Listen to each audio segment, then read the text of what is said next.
One of the things St. Bonaventure's is only 20 miles from my home in Bradford, so my parents like me up there for 3 weeks of summer school. I'm blessed that both of my parents are still alive and in good health, although my mom did break her ankle the end of April, so I'd ask you to keep, she's recovering fine, but when you've been used to running around all your life and you got a broken ankle, it slows you down a little.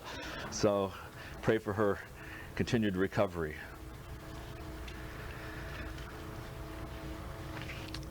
Why you?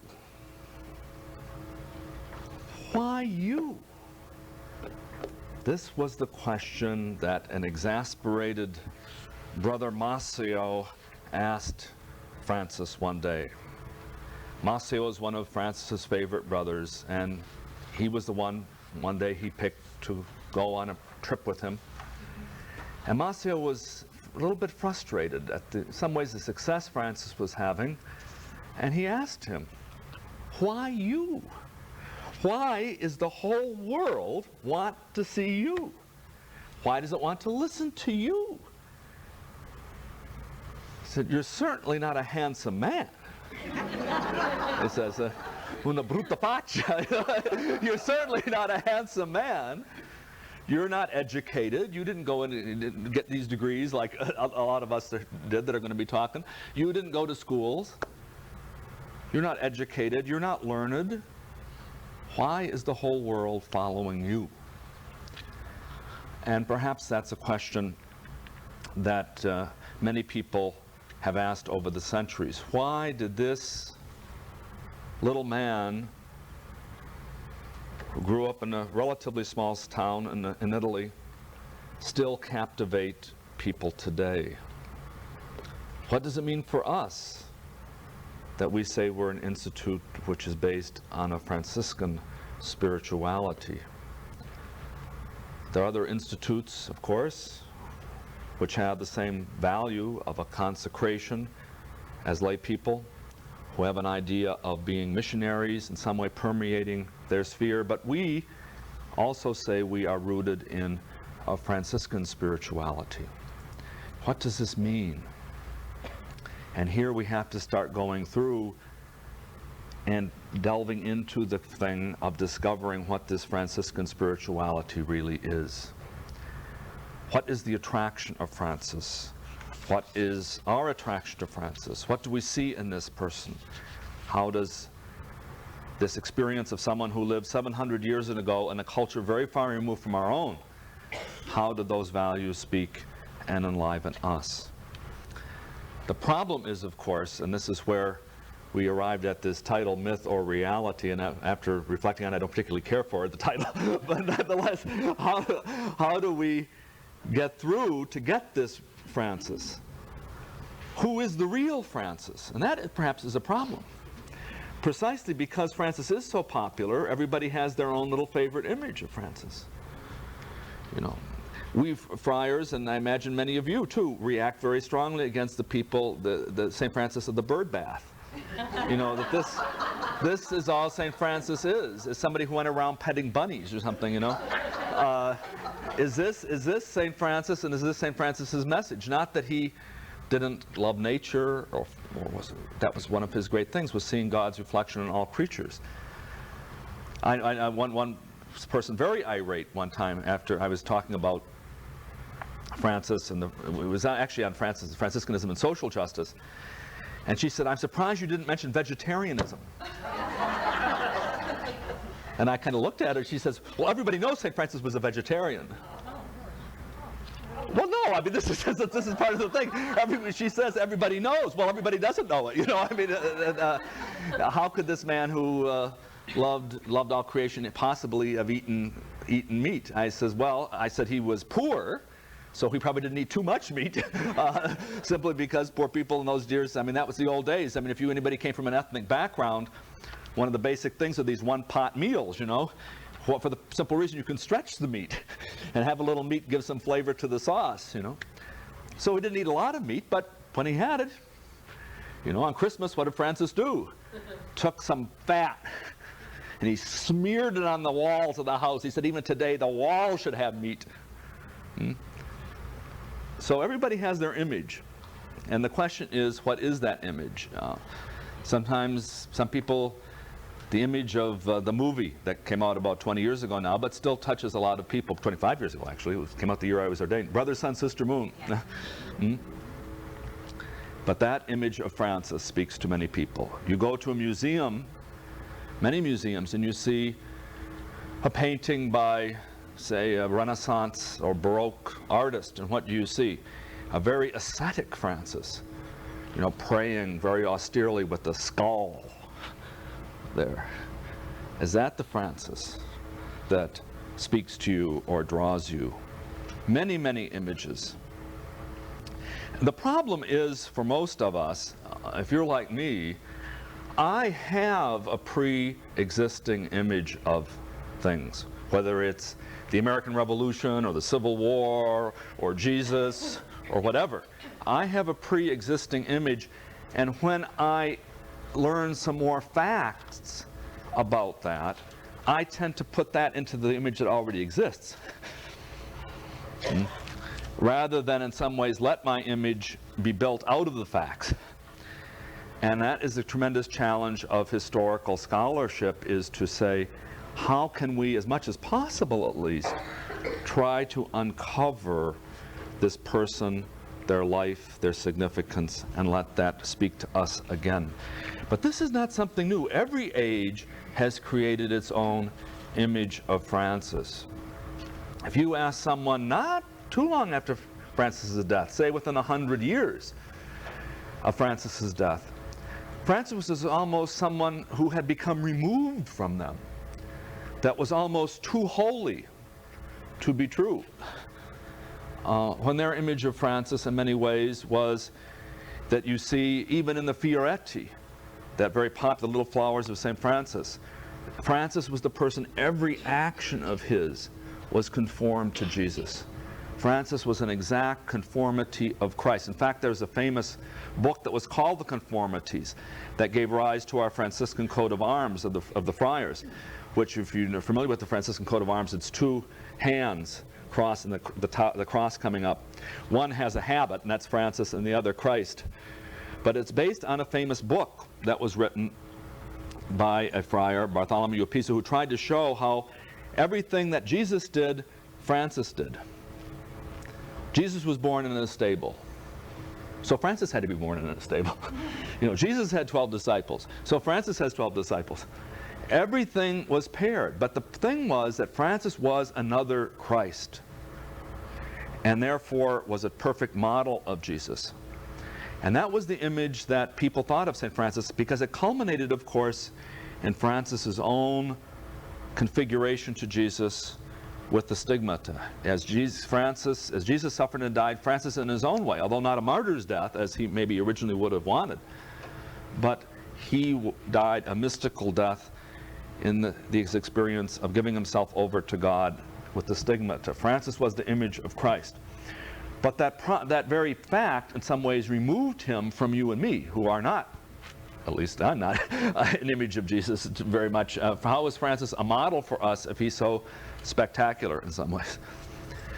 Then it's very interesting. Catholics continued to have this image, but meanwhile, Protestants and others started bashing St. Francis, as that might, because with the Protestant reformers, they said, how can these Catholics make a human being equal to Jesus or another Christ? This is a blasphemy.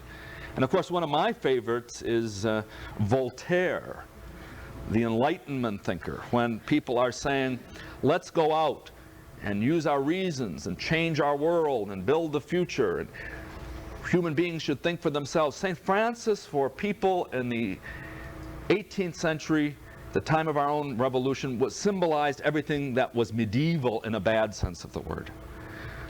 This person who was far removed from their own age, who did not speak to them. Voltaire did not particularly like, well, maybe he was French and lived in a Catholic country, he did not particularly like Franciscans. As he says, I'm not very pleased with that man Francis, who thought a real Christian should go begging in the streets, and wanted his sons, those robust lazy bones, to take a vow to live at our expense. And in regard to Francis himself, as he says, the disorders of the human spirit have never gone further.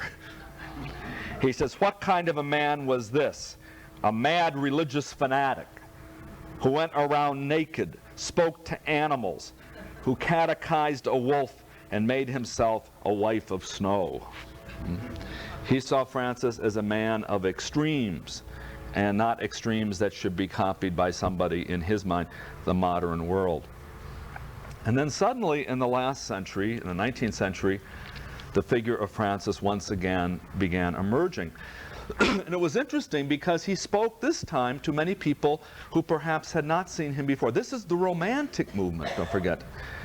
Romantic music, think of Brahms and passion. And people saw in Francis a passionate person, a person, again, who was in love with nature, a person who stood for principles of the solidarity of people one with the other. Francis suddenly began speaking to artists, to intellectuals, to people who were interested in the transformation of humanity. So the French author Ernest Renan, who really didn't think too much of Christianity in general in some ways, said that Francis, as he said, was the only perfect Christian. Francis was the only real Christian after Jesus himself. This person who took this message seriously and tried to live it. And then, by the end of the century, scholars had begun to dig out and to unearth and try to go into the Franciscan sources, to bring again to scholarly light the biographies of St. Francis, to try to lead us into a knowledge of him. But yet I think many of us grew up with different images of Francis. I don't want to knock anyone from the past, but I think, for example, if you read the writings of, say, Father Marian Habig in the Franciscan Book of Saints, you know, there's an image of St. Francis there, which still is somewhat that image of the strong ascetic, all these virtues. And you say, what's the, and beautiful in many ways, but what's the connection between me and him, you know? How does this person who is some way so holy, in a sense, is that person removed from me? And how do their values speak to me? And that is the tremendous challenge. Part of the problem with Franciscan studies is the fact that there are many different images of Francis. And as I said, on reflection on that title, St. Francis, Myth and Reality, what is, in a sense, misleading about that title is that you can't totally separate them. You know, what I mean is this: there's myth, a myth in a bad sense of the word, that is phony stories or an unreal image. But an anthropologist would tell you that myths are not necessarily bad. A myth, in the sense, basically simply it means a story. A story, a set of images that you organize your life around. You know, every group has a myth, in the sense, not that it's false or phony, but it's the way you organize your past to give meaning, to give coherence, and that you tell future generations. It's the stories you pass on about who we really are. And in some ways that always involves a little bit of a distortion, but the purpose is to tell a story that is meaningful and give shape to us.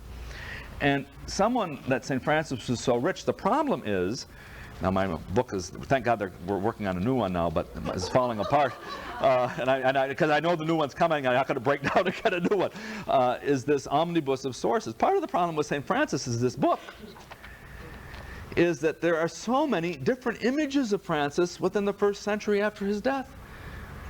All these, except for the very first part of it up to here, which is Francis's writings, all the rest of this is all the medieval biographies of Francis, again, within 100 years after his death, all the different stories that were told about him.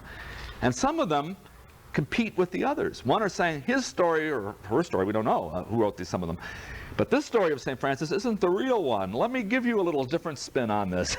No? This is the real story. And they try to do that. I just wanted to say something about these medieval lives, because it does say something to us.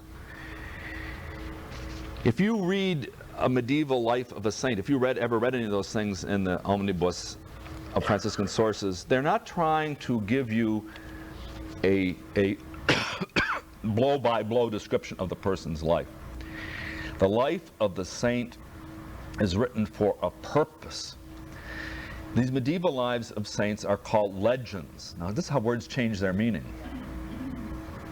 As someone said, you can't sing the Christmas carol anymore, don we now our gay apparel. Because you can't. Words change their meaning, you know. Words change their meaning. And you sing that in a group of 7th graders now, and they're all tittering. You know, they because it means something different to them. And then say the word legend immediately has a thing of stories. But legend, the word legend in Latin, legenda, is a part of speech, and it comes from the verb to read. Lego, legere, to read. A legend, legenda, literally means something to be read. And you think of an agenda, if you remember your Latin, agio, agere, agi, actus. All right. I'm showing my age here. All right. Comes from the word to do. So an agenda is a list of things I have to do. A legenda is things that are to be read. And so a life of a saint was written to be read. That says something very much. And not just read by me sitting in my room, but read aloud to a community. It was designed to be read to religious communities who, of course, didn't talk in their meals, and you had to do something during the meals or in the chapel, and they read the life of the saint. But this is very important because the saint's life was done for 3 things. And organizing and writing it, you first of all had to select and organize your material. You had to give shape to it. Sue's the actor looking at me, she writes, but you have to give shape. Nothing would be more boring, believe me, than, and maybe I don't know about Maria Stico's diaries, maybe she didn't say everything she did, but nothing would be more boring than to have a tape of your whole life. You know, show you every morning brushing your teeth or whatever you did. You're going to select and organize, right? To make sense out of this. If you're going to tell a story about your life, or anybody's life, you have to make sense of it. You have to give it a pattern. And so you select, you interpret the data. The things that you even remember are because you're trying to organize it into a cohesive whole. So that the life of the saint selects the data. It doesn't tell you everything about them. It tells you things that make sense in terms of the story. The second thing, it is written for a particular community. The life of the saint is for people who are following them or inspired by their example. And what do they say to us? You're telling the story for a reason. And that is to communicate that saint's values to this community that's following them. What are our problems? What are our issues? And what does the experience of this saint say to us? And the third thing, therefore, is very important, is the life of the saint was written by somebody in the Middle Ages anyway to call for a response. They want you to do something about it. The most classic life of St. Francis in the medieval period was St. Bonaventure's life of St. Francis. That was basically the only one that survived in the long term that was read by the Franciscan communities, at least. And that was very, very important because St. Bonaventure wanted the friars to respond to it. And he realized, as he says elsewhere, people respond better to stories than to definitions. What's going to inspire people more? Give them a set of the constitutions? All right? Is that going to be an inspirational document? Do you give them a set of abstract definitions about what Franciscanism is? No. You tell stories about St. Francis. The telling of the stories will enliven them and call for a response. And so that really the life of the saint in some ways was a formation document. It was told in a way that the saint imbibed the values that you want the group to live. And there's a tension in the life of the saint, because the saint has to be admirable. The saint has to be somebody you look up to. They're not like you, they're an ideal. So the saint has to be admirable. The saint has to have what the Italians would call virtù. The saint has to have power. The saint has to have a tremendous character. You look at them, but they can't be so far removed that they're up there on a pedestal in a bad sense of the word. They're admirable, but they're also imitable. They're also someone that you can say, yes, I can do that. I can be stretched to follow their example in some way. And that's the function of the story of the saint. And so St. Bonaventure, when he wrote his life of St. Francis, had an explicit purpose. And you look at it in retrospect, and you say how he constructed a life to bring his audience, who was the Franciscans, the friars, the sisters, the secular Franciscans of his day, that could read this life and come into a story and be caught by the values. And after he tells you the basic facts, where Francis was from and how Francis changed his life and followed the gospel, and then at the end, obviously Francis dies and is buried. But in the middle, how does he construct his life is around the virtues that he tries to draw the people in to imitate. And he organizes this in a very interesting way. He organizes it first according to the base of the gospel life, which to him are the evangelical counsels. And he tries to see Francis's poverty, Francis's obedience, what he calls Francis's austerity, which he associates with giving up human affection and the sense of living celibately. He has these three values which separate us from the world in some ways, that the purgative way, to use that phrase, from the spiritual life. And the stories he tells then about St. Francis to show how Francis embodies those virtues. Then he moves up to what he calls a way of growth. And here he talks about the virtues of, again, it's very difficult to translate this from a Latin or even Italian into English, what we call piety. Piety has a bad ring to it in English. But if you go to Michelangelo's statue in the Sistine Chapel and you say the Pietà, that's what it's devotion, it's compassion, it's entering into the experience of someone, devotion to God, but also for St. Francis is pietà, piety, concern for the needs of his brothers and sisters, having a heart that's open to them and reaches out to them. So it's a feeling of what we use that phrase in English called brotherly love, piety, that sense of devotion, of letting myself be moved by someone else and their need. And so that embodies Francis. And then love, by which that he meant Francis' desire to give himself totally to God, to surrender everything he was over to God. And prayer. So those values that you really grow in that mark your life. Then he talks about, in some ways, how Francis was different than us. That Francis really grew to be perfect, and so he knows Scripture so well that he could be a prophet, that he preached so well that he could heal people and transform the lives of others, and of course that he was so closely joined to Jesus that he merited the stigmata. But the important thing are those virtues that we as Franciscans can connect to him. And I mention this life of St. Bonaventure because it says in some ways what we have to do. We have to, in some ways, for ourselves, as 20th century people, tell the story of St. Francis, maybe not in a book, but to ourselves, that the life of Francis speaks to us and gives us values out of which we can organize our life. And maybe we might select different ones than St. Bonaventure did. And I think, I'm going on to say, I think Father Gemelli did pick different ones than St. Bonaventure did. Why? Because he was writing for a new type of Franciscan. He was concerned with Franciscans who were living in the world in a different way than, say, traditional religious or the people that St. Bonaventure was concerned about when he wrote his life.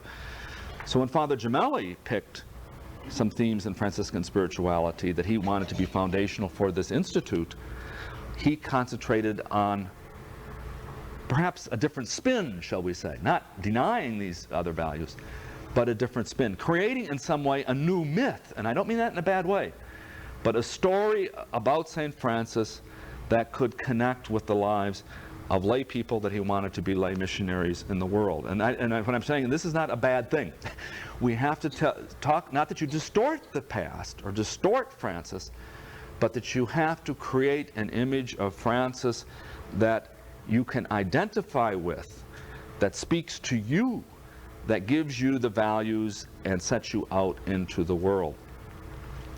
We today have a tremendous advantage that past Franciscans did not have. It might seem strange to you, but to realize that the writings of St. Francis were not preserved in the Middle Ages. In other words, if a Franciscan, say up in England or Germany or France, even 15 years after Francis's death, if they came in the order, what did they know about St. Francis? Not too much. Just what the official biographies of the order told them. Yes, there were stories there, certainly, and things Francis said. But the thing today, in the 20th century, that has made Franciscan spirituality different is that for the first time, we have access and printed editions and readily available the writings of St. Francis, because, of course, I have to fashion my Franciscan vision.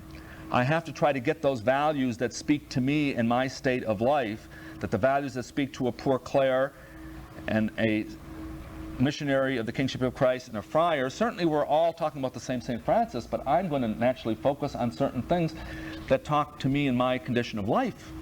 Those values in some ways that speak to me in a deeper way. But we have a tool now that they did not have, because to keep your story of St. Francis authentic, to make sure your spin on St. Francis is not a phony St. Francis, what is the thing that we have now? And that is Francis's own writings. To go to Francis himself and to say, what is Francis really saying? Because obviously, what the person said themselves is a much more authentic mirror of what they felt and thought than what somebody else said about them.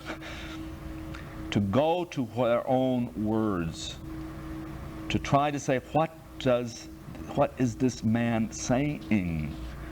What is his experience? What's he trying to verbalize? And how do those words speak to me? And so what I'd like to just do briefly is to say some of those themes of Franciscan spirituality that speak to us, especially, I think, but are coming out of Francis's own writings. What do we see? One of the first things that we see, the first values that Francis has, is the word brother or sister, this word that we call fraternity. Difficult word now, we're talking about inclusive language. A Franciscan sister said to me once, she said, it's difficult, I go to these meetings of other nuns, and she says, we talk about Franciscan fraternity. And she said, well, you got to get a different word. She said, well, Franciscan sorority doesn't have the same ring, she says, but she said it's different. She said, she was right on the money. She says what a Franciscan means by fraternity is different than what a lot of these other sisters mean when they say community. And I think that's very important to realize that. That when Francis speaks about being a brother, being a sister, that is probably the most basic thing about his spirituality. When they did a computer thing, now that we have computers, there are 259,000 words in Francis's writings. In other words, if you take these writings that Francis actually wrote and you count up the words, there's 259,000 words. The most common word, other than is or something like that, is the word brother or sister. 3,100 times out of 250,000 words.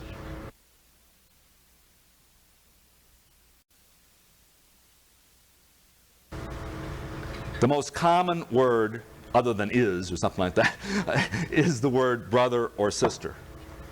3,100 times out of 250,000 words. Now that says something. That says something if this word is almost the first thing that comes out of your mouth. That 1 out of every 73 words that Francis wrote was the word brother or sister. It tells you the way he conceived things.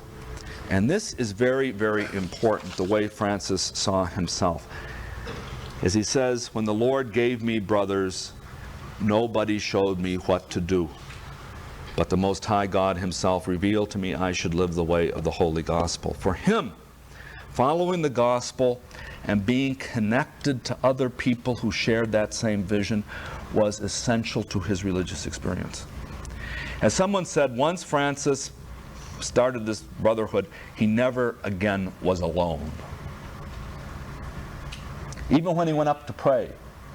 It's very interesting when you read the Franciscan rule for hermitages. He wanted people to be in the hermitage together. Granted, during the daytime, you got to give yourself elbow room. I go out there, 500 yards and you're not going to bother me. But at night we come back and we talk. Interesting enough, we talk. It's not like a Jesuit 30-day retreat, we talk. Because our interchange is very, very important. Francis wanted to be connected. The connectedness to other people was very, very essential to him. Why I say though the notion of brother or sister is very different from Francis, from the idea of community, is it's very easy to abstract the idea of community. The community exists as kind of an abstract norm, and I kind of plug into it, the quote community is there, and I kind of fit in. But you see, for Francis, being a brother, being a sister, how does fraternity exist? It's me trying to be a brother to Piera, and Piera trying to be a sister to Sharon. In other words, it's created out of the mutual relationships. It doesn't exist in the abstract. It exists by the individuals recognizing the other person as a brother or sister and acting correspondingly. It's created out of the network of relationships and a sense of acceptance. And there's so much, if you start unpacking that notion of being a brother or sister, there's so much in that, because it tells us something very basic about Francis, that each person for him, and part of his religious insight and religious genius, each person for him was in some way a revelation and a word of God to him. And that is why being a brother or sister was so important, because my relationship with this special brother or sister is ultimately going to tell me something very deep about God and about me. And I'm going to find more about who God is in being open to this brother or sister than I am going off and praying by myself. Because when we go off and pray by ourselves, we bring our own little God. And we start praying to the God that we want. And it's very different when I have to be open to the needs of my brother or sister, and I find out by being broken a little bit and listening to them, maybe who God is. But that's a very important thing, and that's one of the traits that Father Gemelli, I think, picked up very, very much. If you look at your constitutions and see his contribution of what Franciscan spirituality was, that was what he saw, especially for people that are in the world. How do we come to people? We are trying to reach people as brothers or sisters, in a special way in the Institute itself. He doesn't, interesting enough, I went back to look at the constitutions, he doesn't talk about fraternity where he talks about Franciscan spirituality, but in the section on fraternity, he talks about that very important notion that's very difficult to translate in English, what the Italians call verification. But it's precisely in sharing my life experience in the context of the group with my sisters that I find out, it's a check on me of what I'm doing. And it's my sharing with them about my own experience. In other words, the sharing of experience is a continual challenge, a continual growth to help us understand who God is. In our own constitutions, now there's a great phrase that why we value brotherhood, it says, is because this brotherhood is the privileged place of our encounter with God. We're not just living together to get a job done or be organized more effectively. And you certainly don't live together for that purpose, because an institute isn't organized for that and that type of a common work. But you come together precisely to find out better who God is. And that's very, very important in the Franciscan charism, is that being a brother, bringing a sister to one another, helps us discover the reality of God. The second value that is very important to Franciscan spirituality is summarized in these values of poverty, humility, that we in the Middle Ages that came to be known minor, lesser. Francis called his friars originally lesser brothers, little brothers, not big shot brothers, lesser brothers, minori. And there's a lot of values there that are summarized in this idea of poverty and humility. What does this mean? And this is also something very basic about a Franciscan spirituality in the sense of a stance toward life, is that we have to be open little to receive the gifts of God. It's important to understand why Francis wanted to be poor. Being poor for him meant I had to approach life as a beggar. I had to approach life with an attitude of receptivity. The way Francis looked at things, our big mistake in life is clutching to things as if we really own them and possess them, rather than seeing everything as a gift of God. Francis wanted to say, how can I be in a place where I can experience things and people and realities and the gifts and talents in my life as real gifts from God? How do I accept this? People are interested in power and possessions and prestige, clutching things around themselves. And ultimately, we know from our own experience, those things are ephemeral and fragile in any case. It's only if I let go and am free to receive things from God that I really appreciate the gifts of God. And so Francis began to reflect, I'm not looking for things for myself, but I would go about this world as a poor person who is going to be, as he said, the servant and subject of all. And this is a basic coloring of Franciscan spirituality. Because we Franciscan friars changed our mission very early on, that originally in many ways we were living among people, simple as workers with nothing, and we got more professionalized, so that pretty soon we were doing things for people rather than living among people. Economically demanded a little bit more security than Francis himself had.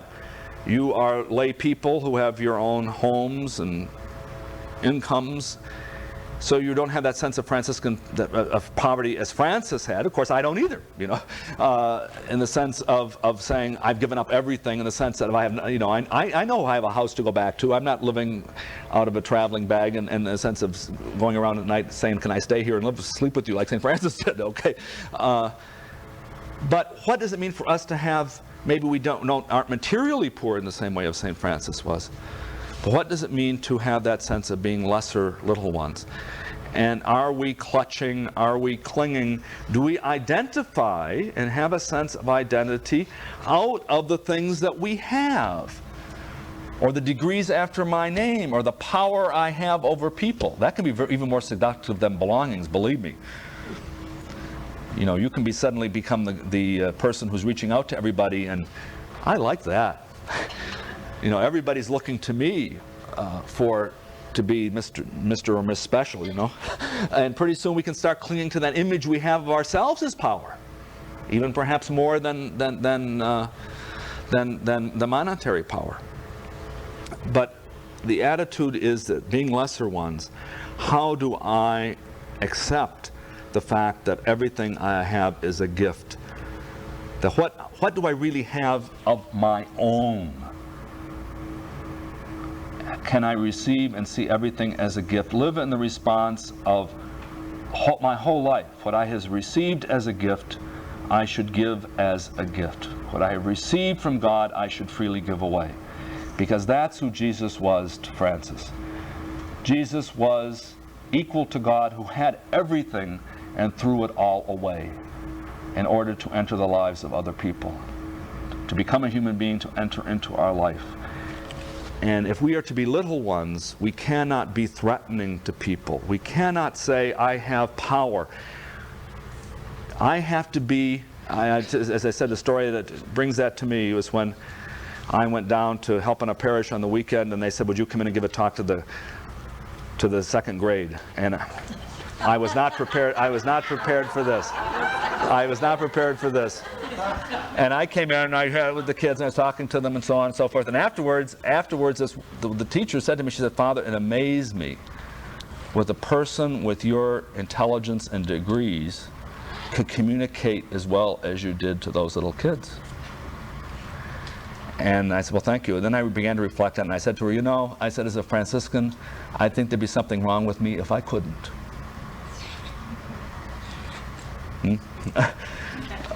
Because I'm not, quote, superior to those little children. I mean, try to remember what I felt like when I was in second grade. You know, that's the way to it. What?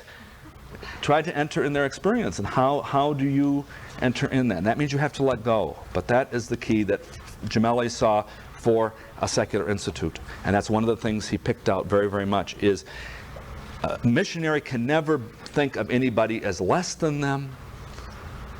And you have to be willing to let go of securities, not think of amassing things for yourself, that I can enter freely into the lives of other people, even the most humble and insignificant of God's people. The third key is, for Francis, was mission. That Francis was sent. What really marked Francis, and here Gemelli saw this, and he was very strong on this, was the notion of mission, of activity.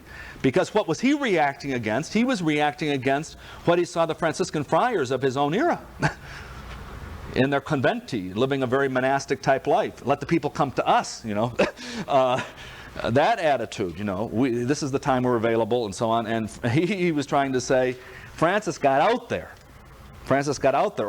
And Gemelli was also reacting against many people, secular Franciscans that he saw, who were of his era, who were saying their devotions and saying their prayers. The point is, we have to get out there into the world. And this is the thing that he saw with Francis. Francis was so caught up in the love of God that he wanted to share it. As someone said, the key to a good dancer isn't just somebody that knows the steps, but you want other people to. The way you dance is so full of life that it gets other people caught up in it. And Francis was so filled with the love of God, it's something he couldn't bottle up. It was something that, I'm in love with God. And maybe he didn't come right out and say to you directly, you know, I'm in love with God, but you just felt it and you knew it, and there was something he wanted to share and something he wanted to be. Mission sent him out into the world. As he said to his brothers, God has sent you into the world for this reason, that by word and deed you might bear witness to God, and to convince everyone that there is no almighty and good God but him. You have to live in a way that you bring that to others. And as I said, in some ways we lost something as Franciscan friars when we became professionalized, because Francis wanted his brothers to work among people, and in a sense be part-time preachers, but identify with people's lives, get into their life, and permeate out there, and then be able to draw people to God. But he is sent. He is sent. And that is a very important notion of Franciscan spirituality that we have to recapture. The idea of being active in the midst of people. So that, as he said to his brothers, wherever you are, whatever you do, to bear witness. Whether you preach, whether you work, whether you pray, that your whole life is a mission. And finally, the notion of prayer. And by prayer here for Francis is not so much saying prayers. Now, Francis was very attracted to the liturgy of the church. He believed very much, as he said, even though I'm sick at the end of his life, I want a brother who can be with me so we can pray the liturgy of the hours. He wanted to pray the prayer of the church. He had a great devotion to the Eucharist. But for him, the heart of prayer had to be that time that I had with the Lord, to be open to him. And he says that so often in his writings, that he said the devil can trick us so easily and think, oh, well, if I just do this one more good deed, if I just reach out to help this person. But unless, he said, we keep a dwelling place in our heart for God, that we leave aside our care and anxieties and create a space inside ourselves where we can hear God, then the rest of the thing is going to fall apart. Our relating to one another, our mission in the world, trying to live as simple and poor people, unless we create a space. Why? Because I have to continually hear God's word. I'm in a new space. I'm in a new place. I'm in a new time in my life. Today, as Father Paul said, is a gift from God. And today was not yesterday. And today's not next week. Today's today. And what is God saying to me? I have to hear. I have to see the way that God is calling me to receive his love, to turn to him, to convert.